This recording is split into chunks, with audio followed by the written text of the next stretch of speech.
Welcome to InfoSupport videos. This is Rohini from Informatica Technical Support, and I am here to explain you about the Ssadbcopy. The agenda of this video will be explanation of what is an Ssadbcopy, prerequisite for an Ssadbcopy, Ssadbcopy for data export, and Ssadbcopy for data import.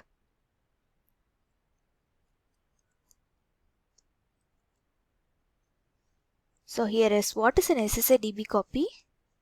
The Ssadbcopy utility is used to migrate the tables in the data vault instance to other instance. The tool can be used to migrate the set of tables from the source to target data vault, a whole IDV folder from one instance to the other instance. The Ssadbcopy connects to the source and the target machine through the ODBC connection. The nucleus and ODBC.ini files that the tool uses are generated on runtime, and the runtime files need the ODBC libraries in FAS to be placed. You can migrate the data from one database to other database, or you can migrate the data from one schema or one table. The utility creates the data export files. You can transfer the files to the data vault system manually or automatically with the FTP server. So now let us see the system configuration. The Ssadbcopy will transfer the SCT files, and it will contain the tar file that contains the metadata of the table. It will transfer the FTP file and the tar file generated using the FTP transfer method. If you select the automatic method of transformation, the Ssadbcopy automatically transfers the SCT and the tar file generated to the IDV of other location. If you select the manual method, it is necessary to manually move the SCT files and the tar file generated by this utility to the IDV target location. Here are the prerequisites for the Ssadbcopy utility. The data vault services on the source and the target system should be up and running. The data vault version on the target system should be the same or the newer than the data vault version on the source system. The Ssadbcopy utility is installed on the data vault root installation directory on the source and the target system. You have to verify the following prerequisites to use the automatic file transfer mode. The FTP server is started on the target system. The data vault user account is added to the FTP user list. The ftp.ini file is created on the source system with the following parameters: host, user, password, mode, and the tar file location. The tar file location is the directory on the target data vault system that stores the tar file. Here are the parameters for the Ssadbcopy data export utility. It contains a Ssadbcopy database name, schema name, and the table name that have to be exported. The /n is the SCT file directory on the target data vault system. R is the directory in which the temporary files created during this job will be located. F is an optional parameter.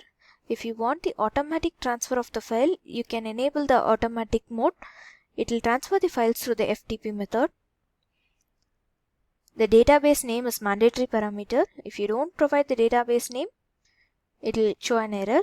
If you don't provide the schema or the target name, the utility exports the whole metadata structure and the context for the given database name. So the file generated in the temporary directory during the Ssadbcopy export are tar file, SCT file, and the log files.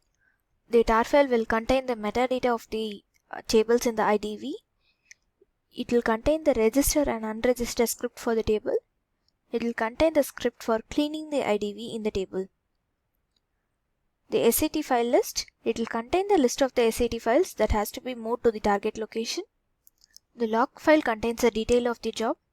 You can share with Informatica team in case of any issues while running. Here is a syntax and the example for Ssadbcopy export. Ssadbcopy with -f. It is automatic file transfer mode. It enables FTP for transferring the file. Next is -n. It contains the SCT files directory, and -r is a temporary directory, -d is the database name. The job will look something like this.